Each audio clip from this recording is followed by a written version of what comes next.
We can sit around in the alternative media and we can moan about the fact that listings in Google are constantly being manipulated through algorithms, or we can do something about it. Hello, and tonight's headlines. The Iconic Media Group is a genuine alternative. I never fully switch off. It's almost like having the radio on in the background. What is the reaction to that from within the industry? Well, I hide a lot. Hello, welcome to Real Education with Lana. However, we want to grow this into being one of the biggest independent platforms, if not the biggest independent platform in the world.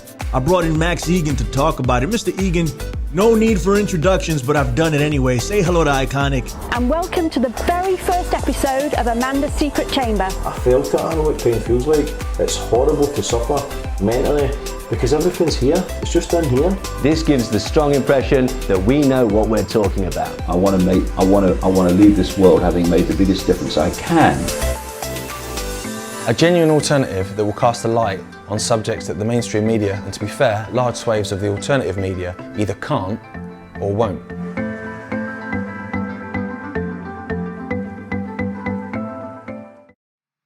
All right, we are back live on air with David Icke, and we are discussing almost everything in reference to his book, The Trigger. It's about the 9/11 catalyst that actually set us in motion to a world of potential enslavement and what we can do about it. Perhaps maybe we'll talk about some solutions later on in the show.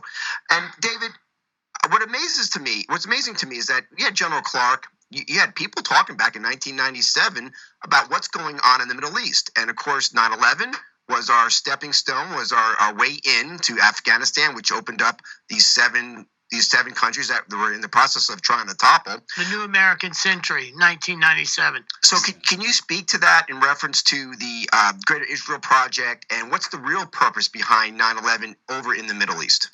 Well, let me give you a sequence of events, which will take us through all this to present time. If this global manipulation has been going on, this web of manipulation, connected web, has been going on for a long, long time.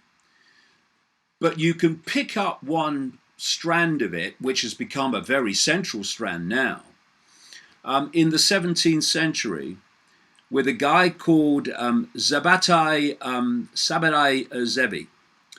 He claimed to be a Jewish messiah, and he got this enormous, for its time, following, according to Jewish sources, about 1 million people.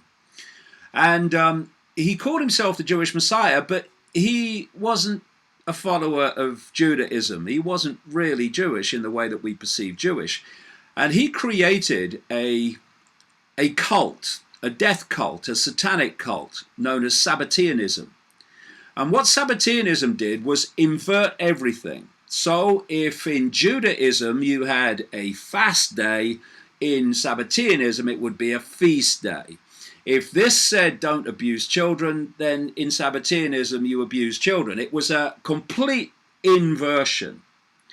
And he was operating in the Ottoman Empire, the Islamic Ottoman Empire. And the Sultan said to him, you either convert to Islam or, we'll sort you out.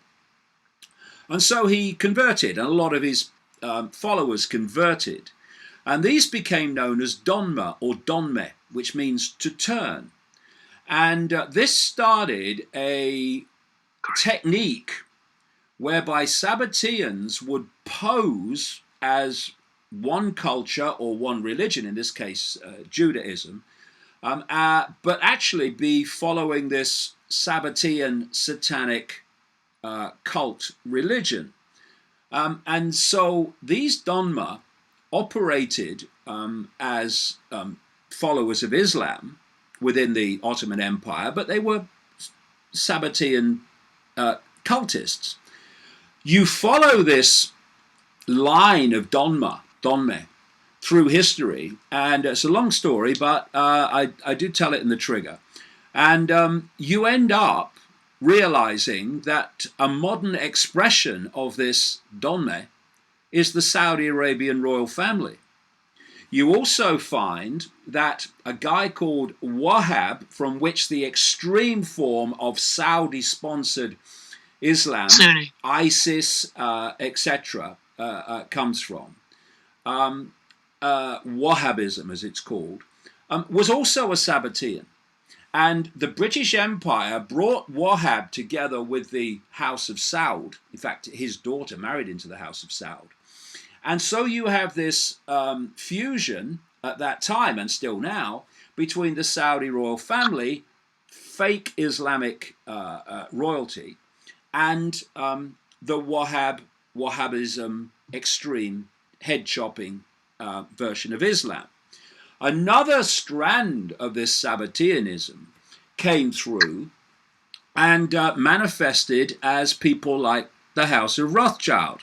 They're not Jewish, they are Sabbatians who pose as Jewish while following this satanic religion.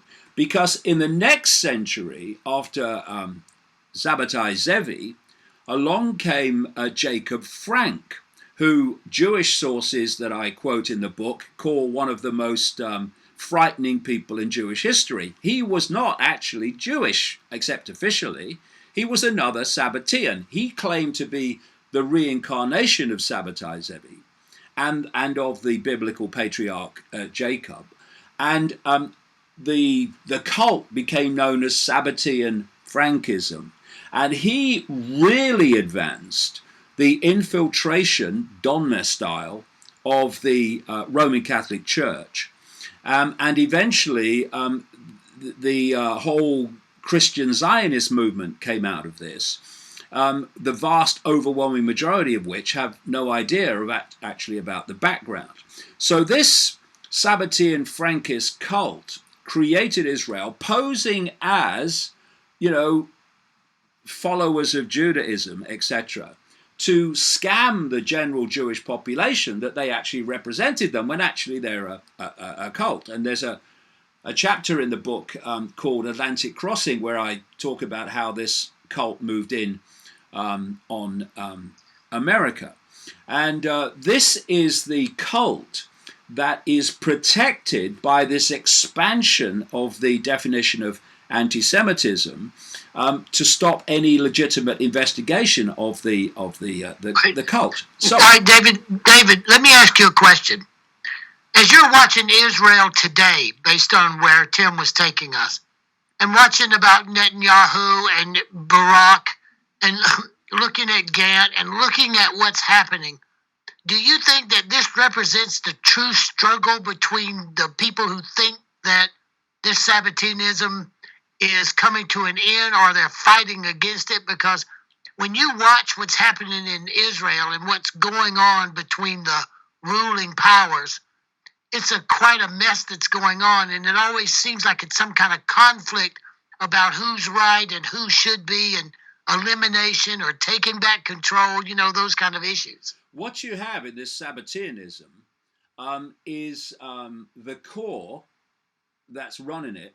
And as you come down from that central core, that peak of the pyramid, if you like, then you've got representatives of it that do fight among themselves.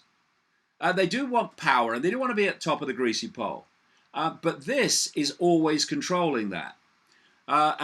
So what's going on in Israel at the moment, this tussle between Netanyahu and this guy Benny Gantz, in the outcome, it will be basically the same. And of course, the kingmaker is this guy Lieberman, who's so far right he meets himself coming back. So let me just give you a little sequence on the basis of what I've just described, because this Sabbatian Frankist cult moved in on America. It infiltrated the CIA and these agencies. It infiltrated the Pentagon. It infiltrated and massively funds American politics. It's the cement that connects, like Mossad in Israel with the CIA, etc. So here's a sequence. In 1979, the so-called father of Israeli intelligence, a guy called Issa Harel, of Mossad fame, etc. And Mossad and Shin Bet, the domestic intelligence agency in Israel, is a Sabbatian Frankist front. And this is why Epstein was connected to Mossad, and why his madam, Ghislaine Maxwell, was the daughter of Bob Maxwell, the newspaper publisher in Britain, who was a Mossad agent. I mean, it all connects. The tentacles go everywhere. So here's the sequence. 1979, Issa Harel told an American journalist that he believed that there was going to be an Islamic attack on New York's biggest building. The same year, 1979, Benjamin Netanyahu established or held a conference in Jerusalem, attended by Father George Bush, about the need for a war on terrorism. And in 1984, he had one in Washington of the same, with all the big wigs of the Republican Party, etc., and the Democrats there. He wrote a book to Netanyahu calling for a war on terrorism. He became prime minister eventually, and in 1996, a guy called Richard Pearl, who's very, very much connected to the Pentagon at the time of 9/11, fronted a group of ultra-Zionists to produce a document for him called A Clean Break, basically how to secure the realm being Israel. And this Clean Break document in 1996 called for as much inter-Arab conflict to be generated as possible. It called for Saddam Hussein to be removed from Iraq, and so forth, for Syria to be targeted. And then a year later, the same Richard Pearl in America was one of the founders of what you mentioned earlier, a so-called think tank called the Project for the New American Century. This was co-founded by two ultra-Zionists representing Israel, called William Crystal and Robert Kagan. By the way, Robert Kagan's wife is called Victoria Nuland, and she oversaw the coup in Ukraine, much of the background of which was funded by George Soros. This world is very, very, very small when you get to its core. So the following year, the Project for the New American Century, which had among its number in 1997 Dick Cheney, who would be 9/11 de facto president, vice president in officially.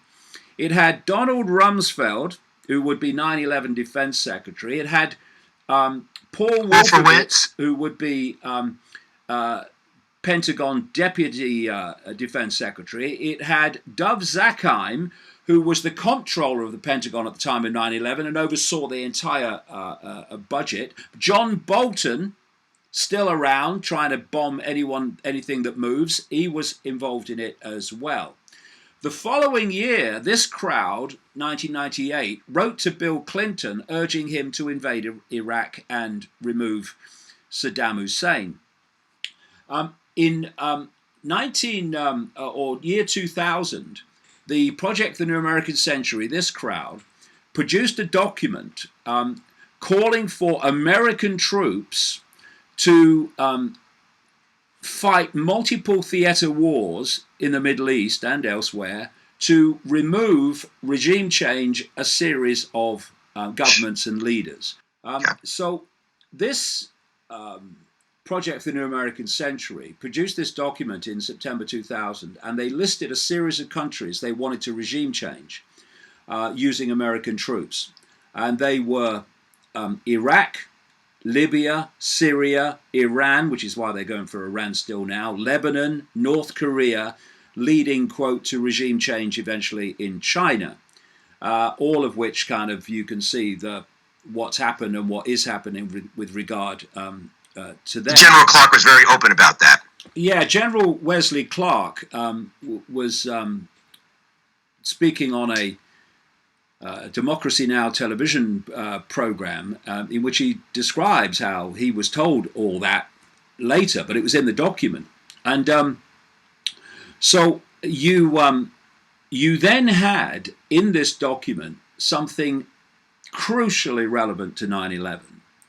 And that is, it said that this process of transformation that this group demanded using American troops, in other words, of these regime changing these countries, would be necessarily slow, absent, this was the quote, absent some catalyzing or catastrophic and catalyzing event, like a new Pearl Harbor.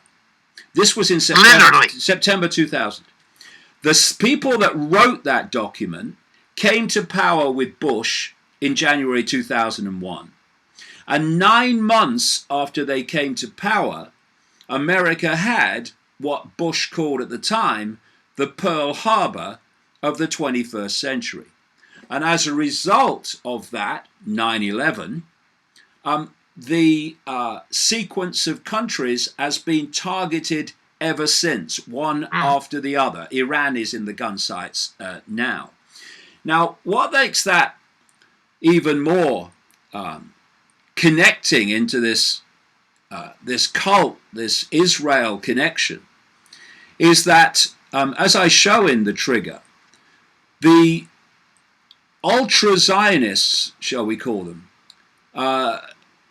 before, during, and after 9/11, involved in that whole story, is absolutely phenomenal, fantastic. The ratio is unbelievable. The number of Jewish people in the world is 0.2%. In America, it's 2%. And that what I'm talking about with this cult is a tiny, tiny fraction of that 0.2%. And they themselves are not practicing Judaism. They hate Jews, actually. It's an inversion of Judaism, this cult. And so you had all these different areas, before, during, and after, covered by ultra-Zionists, and including Michael Chertoff, who oversaw the whole of the non-investigation. The person running the 9/11 Commission that covered the whole thing up was Philip Zelikow, ultra-Zionist. And how many people know that in 2001, 200 Israelis were arrested in America for running a spying ring, 140 before 9/11, 60 afterwards, and they were eventually let go by Michael Chertoff.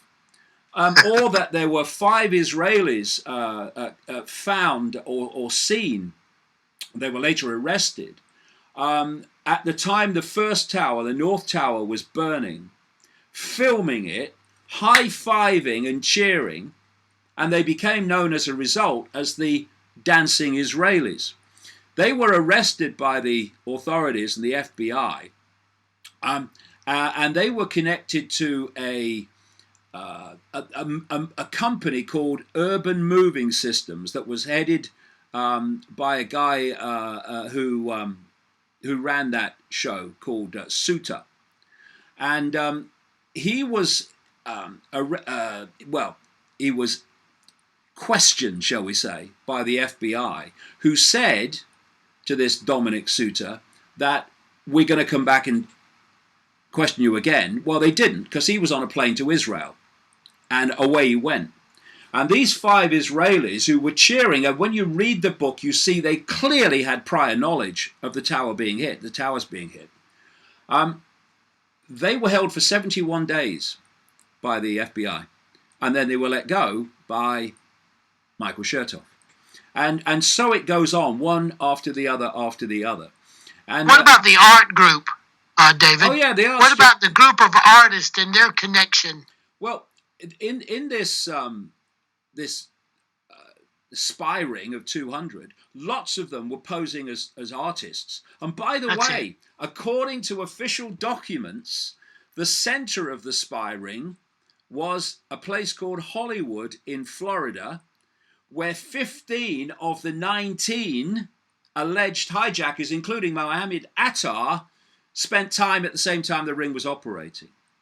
When people read the book, they will be stunned at the explosion of connections. Then, of course, you look at the fact that a computer company called P-Tech had control of the computer screens and the computer systems across the Pentagon, across the White House, across the government in general, across the Federal Aviation Administration, across NORAD, the military response system to hijacks that never responded on 9/11 in any way that affected events. And when you realize at the same time that that computer system was controlled on 9/11 by that company, which was run by an ultra-Zionist, you also realize that very same day that a stream of war games, war exercises, scenarios, unprecedented in number, were happening in the skies, the 9/11 skies of America. Distraction. Same day. Same day, same time. Yeah. And one of the scenarios was for a plane to crash into a building, the reconnaissance center in Washington. And the man who decided that this unprecedented number of war games would be carried out in the skies over the same skies as the 9/11 hijackings was Ralph Eberhart, the head of NORAD, the organization that should be responding to hijackings of the 9/11 variety. And that same Ralph Eberhart, 12 hours before the attacks, put the protection level of Pentagon computer systems and military computer systems onto its lowest level. And what you see if people read the book is that not only did the NORAD screens and the FAA screens of traffic controllers have the planes that were flying, including the 9/11 planes on the screens, they had lots of simulated planes and war game planes, because if anyone taking part in a real plane in the war game, then air traffic controllers needed to know where it was for safety reasons. But there were lots of simulated planes as part of this war game too. They're known as sim. And they were on the screens live. It's what's called sim over live. And I quote one of the NORAD response people at a place called Rome in New York State, where they were orchestrating the response from. He shouts at one point, "Get rid of the goddamn sim," because it was completely destroying their ability to follow events. Now, and their conversations about realizing, not knowing which one was the sim and which one was the hijacking aircraft. Exactly, there was so much of that. And what you therefore had was external. I explain all this in detail. External control of the computer systems and the air traffic screens, and the ability, because you had real-time backdoor control, to put planes on those screens that didn't exist, and to remove planes like 9/11 planes, the 4 that did exist. Because it's my contention that the planes that hit the buildings actually didn't hit the building in the Pentagon's case, were not the planes that left the airport. And it's very clear when you see the evidence that that was the case. Or the plane that did not collapse, that did not crash in Philadelphia. I mean, in Pennsylvania. There was no plane in Pennsylvania. I go into that in the book. The amount of debris where that plane was supposed to come down, Flight 93, was ridiculous. There was no plane there. Obviously, the whole story was fake. But this is what you're looking at: a lie so big that people cannot grasp that anyone could pull off such a scam and tell such a lie. And we have, of course, a precedence for this.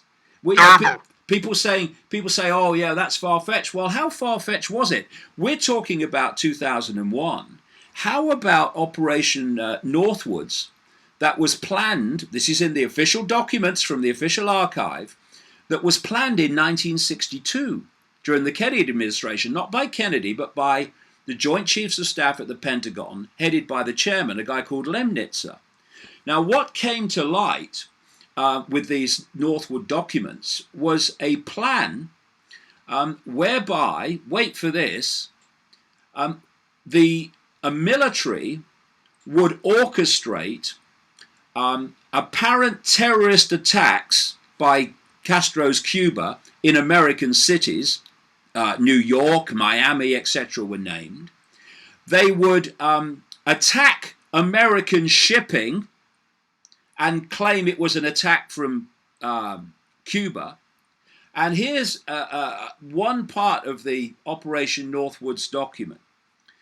They planned to have a plane that was on a scheduled route from an East Coast airport down south that took it across Cuban airspace at a very high altitude.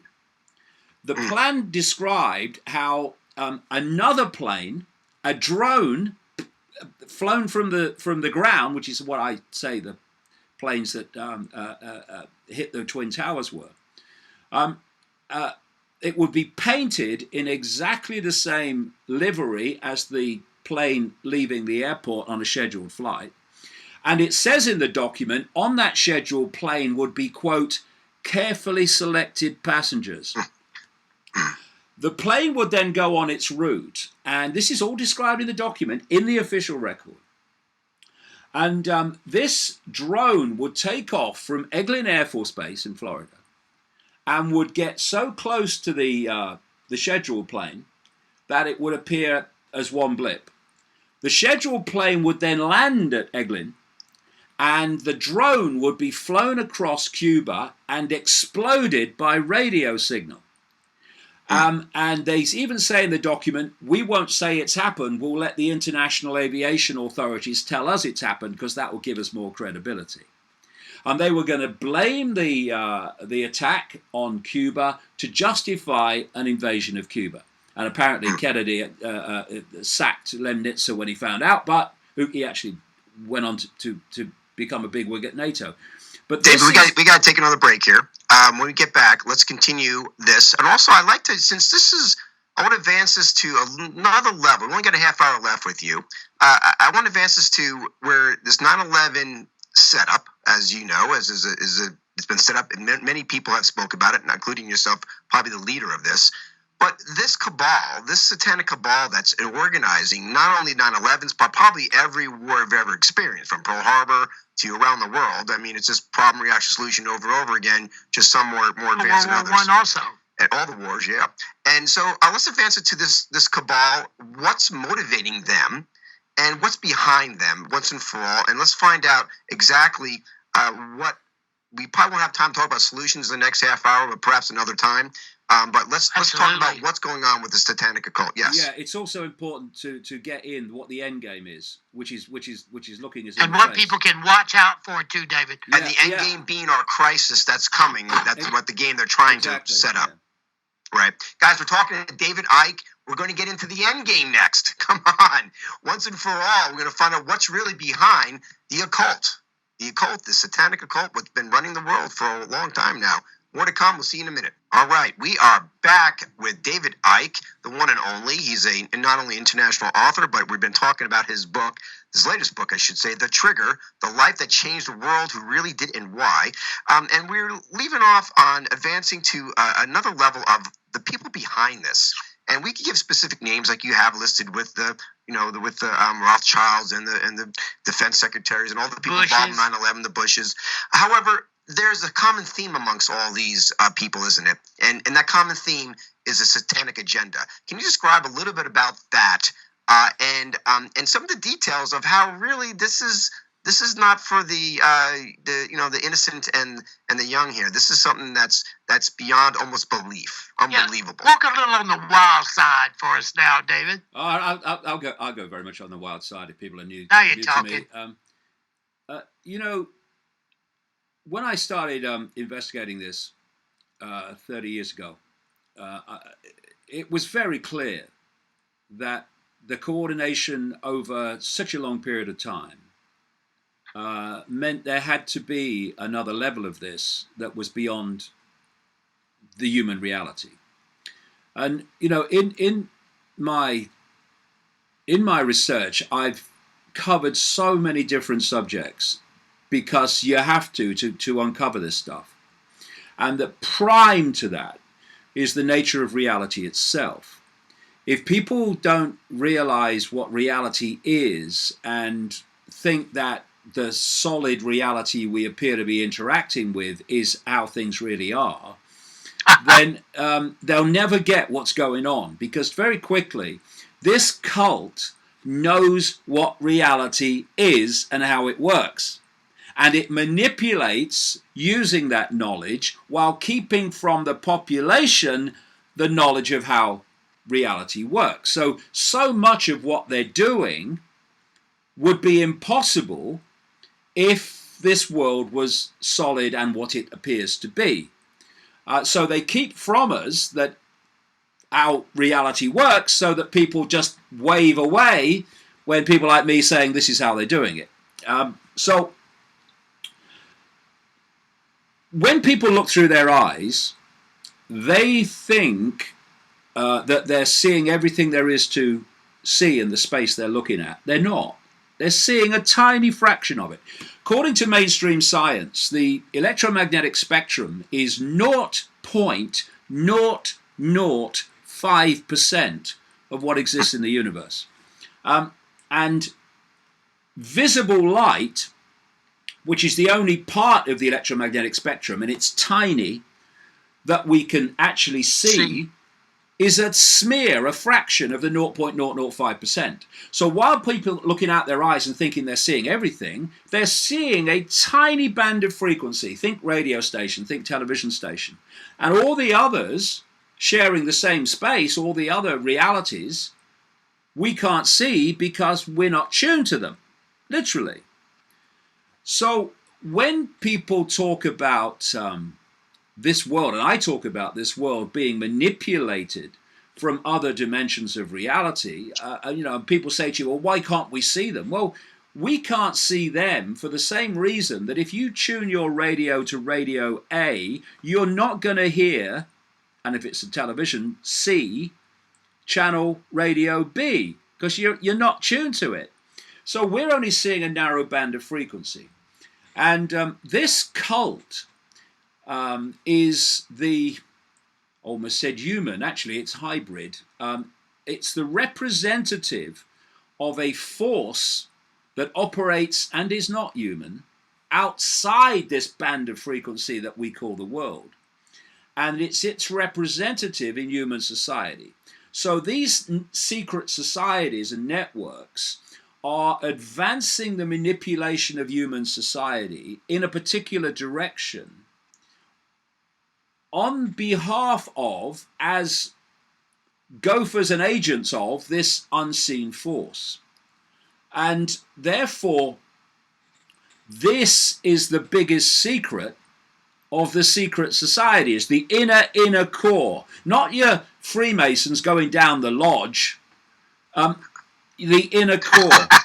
It's why do people think secret societies are broken up into compartments called degrees? It's to keep most of the secret society members ignorant of this big truth, that what they're really representing is this unseen force. Now, the real inner core, they are involved in practicing Satanism, including human sacrifice, etc. Literally. And if you go, and I chart this in my books, you can pick up these interbreeding bloodlines that actually are the core of this cult. It's where royalty comes from. And you could chart them through history. They were the people that set up Rome, for instance, and the Roman Empire and what have you, and Babylon. And you see that they were openly sacrificing people. When humanity woke up and matured to the point where it wasn't having that anymore, they went underground. But they're still doing it. They're just doing it in secret. So why are they? What satanic ritual is this? Why are they doing it? Because we are in a band of frequency. This force is in another frequency. And by the way, just look around the world, look around the religions, and you see this force constantly named under different names. Christians call it demons. Islamic people call it jinn. The Gnostic belief system from best part of 2,000 years ago and closer, they call them archons.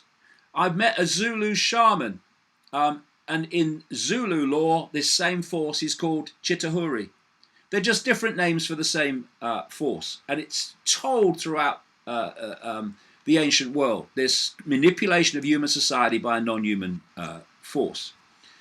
So they're operating in a frequency that's different to this one. What the rituals do with their chants and their colours and their various sacrifices. Yeah, well, I'll come to that in a sec. And their various methodology is they're creating an energetic frequency connection with this other level. And when they are doing rituals to the gods, these gods are this force. And I've talked to people around the world, not least in America, who have witnessed these rituals, and they describe how in the most powerful of them, these non-human entities slip through into the ritual because the if you like, the gateway frequency channel has become so powerful that they can change frequency. They can't stay here for long, but that's. But they can manifest into this plane and hold this this level of consciousness through this incantations and rituals. Yes, they can. That makes so much sense about ritual traditions inherent in all religions. Now, there's another thing, which is, you know when the Morpheus character held up the battery in the Matrix and said the machines have turned humans into one of these? Well, that was a profound truth, because this force feeds off human energy. It's its sustenance. And because it's in a low frequency state, it can only absorb energy of a low frequency state. And so they have structured human society to generate maximum fear, maximum depression, maximum anxiety, maximum resentment, maximum hatred, maximum regret, maximum guilt, because they are the frequencies, the emotional frequencies that we give off energetically, which they absorbed. And the energy that this force wants more than anything else is the energy of prepubescent children. This takes us back to the stories of the ancients sacrificing young virgins to the gods. Young virgins is simply code for children, prepubescent See how much children. sense this makes, though, Tim? It makes so much sense when you look at it in the overview, Yeah. David. And when they're sacrificing a person or a child, sickening as it is to even think about it, the terror that they're giving off is being absorbed by this non-human force outside of human sight. This is sacrifice to the gods. This is what it is. It's David, can these entities be considered the fallen in the Bible? Listen, the fallen angels in the Bible were just describing this force. and it also describes how the fallen angels interbred with the daughters of men, creating this Nephilim. Hybrid ruling group. Yeah, this is what the people running our world within our world in the secret societies are. They're the Nephilim. And you look around the world at other cultures, and they'll describe the same situation using different names. They worship these gods, and they're talking about these gods. No, they're talking about the same force. They're just calling it different names. This is how the whole thing works. So these are the power brokers, David, behind the Elon Musks, behind the Musk, behind the Rothschilds, behind these folks, these entities. Now, when you're talking on this level, you got to bring in, I guess, possession, or at least at this point, attachment. At this point, we got to bring in the ET agenda or the alien agenda or beyond our veil agenda here. Yeah, that's pretty much the same thing. Because I don't call them extraterrestrials, I call them interdimensionals. But coming to all that will lead me on to something else, which is basically the end game. So if you're talking about possession, there's so much background. It's why my books are quite long. Sure. We think we have a physical body. It's not. It's holographic. It's actually a projection. It sounds crazy, but it can be so simply explained as I do in the books. The base form of the body is waveform information. Think Wi-Fi. Think of a Wi-Fi field of information.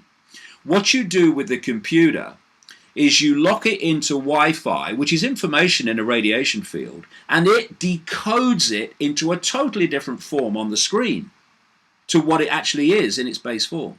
It's the same with this reality. So we are decoding waveform information into holographic information, which is what we experience as the apparently solid world. Now, in our base form, we are energy. We are an information field. And these entities who take possession of the human body, which has of course been talked about again all over the ancient world and in the religions, they are also an information field. And what happens, and you just think, here's a thing. Basically what happens, it's known in science as wave entanglement. If you drop two pebbles in a pond and the waves go out, where they collide and entangle, that's called wave entanglement. So we have got a wave form information field, and the possessing entity's got a waveform information field. And the idea is that there's an entanglement between the two. Now, the more that possessing information field infuses itself in the human field, the more that information starts to manifest as the outward appearance of the human field. And this is what is happening in the exorcist type possession. And I've seen it more than once, where the features of a person who's being possessed start to change, and they start to take on the appearance of that which is possessing them. And it's because the possessing form information has infused itself so much into the human field that it starts to affect the way it looks. So this is what possession's all about. But I want to come to an end game. It's very important, probably the most important thing of all in terms of where we're going very shortly if we don't wake up. One of the things that I've really highlighted and focused upon is the artificial intelligence agenda. And you've got the Silicon Valley crazies like Ray Kurzweil, the Google executive, who, and he's not alone, who was saying that by 2030, they'll start to connect artificial intelligence to the human brain and connect the human brain to, quote, the cloud. Why would they tell us this when it's a massive endgame part of their agenda? Well, for two reasons. One, we have to know about it if they're going to do it. And two, they want to sell it in a positive way. So what Kurzweil is saying is that around 2030, people will start to have a connection to the brain by artificial intelligence. And these are his words. And then artificial intelligence will do more and more of human thinking until human thinking as we currently know it is negligible, disappears. What is that? It's an assimilation of human consciousness into an alien force. Now, I asked this question. Okay, so what is artificial intelligence? Yes, at one level it's algorithms, another level it's what they call learning AI and all this stuff, but what is it in its most important state? I say, after years of research, that level of artificial intelligence is actually this non-human force. And what we're being manipulated to do by this, get them addicted to smartphones that they hold, then move on to things on their bodies, and then chip implants, go inside the body with the chips. It's already happening, and get them connected to AI. And then instead of having to manipulate human perception for mass control by controlling information, that won't be necessary anymore then, because human perception will come direct from AI. It will be AI perception. And 5G is opening that gateway right now. Exactly. And I say that this artificial intelligence, at the level I'm talking about, what they're planning to connect with the human brain, is this force which will assimilate consciousness, human consciousness, into itself. And so you've got Elon Musk, who comes out and says artificial intelligence could be the end of humanity. Yeah, true, as we know it. And then he starts a company called to connect the human brain to computers.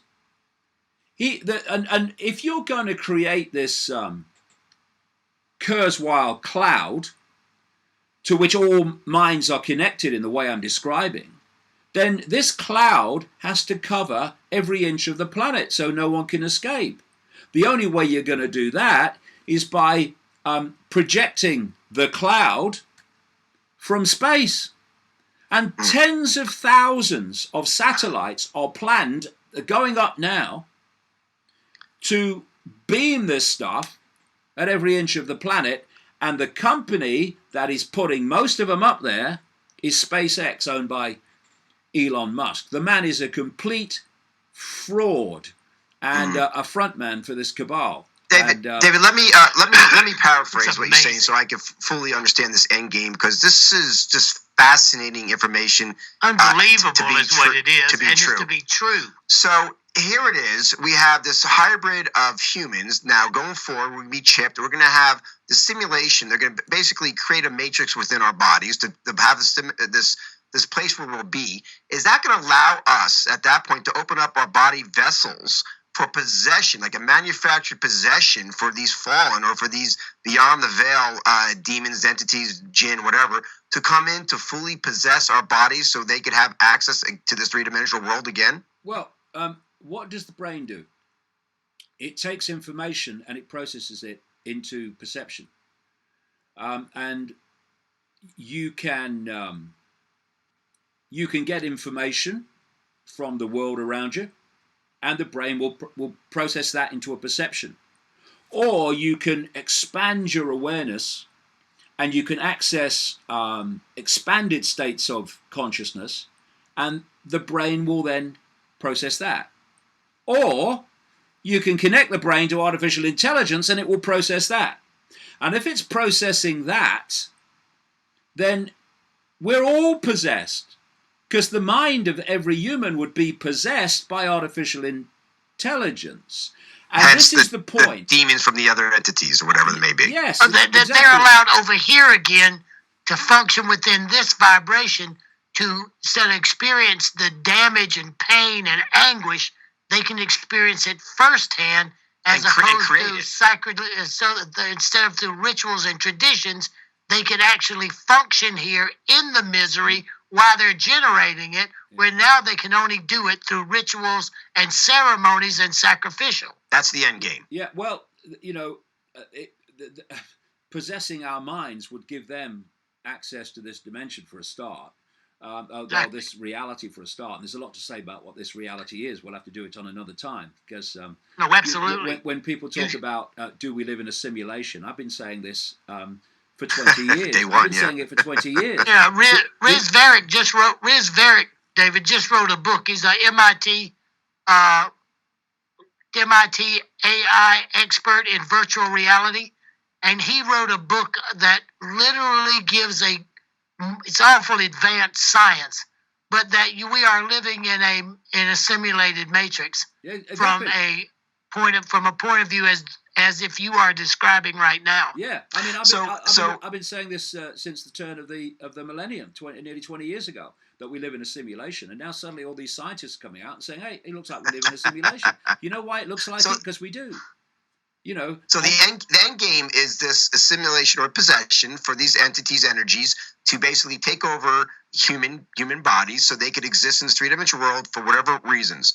So this is truly the end game. This is where everyone's working so fast in AI to move forward, so humans can be basically completely possessed in this three-dimensional world and lose our sense of humanity, I would assume. Is that the end game? We wouldn't be humans anymore. We'd be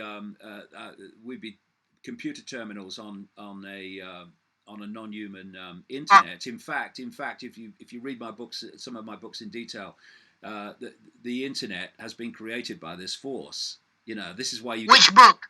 Which book, thing. David? Well, the one before the trigger is called "Everything You Need to Know But Have Never Been Told." All this stuff is in there in detail. The evidence to support it is massive.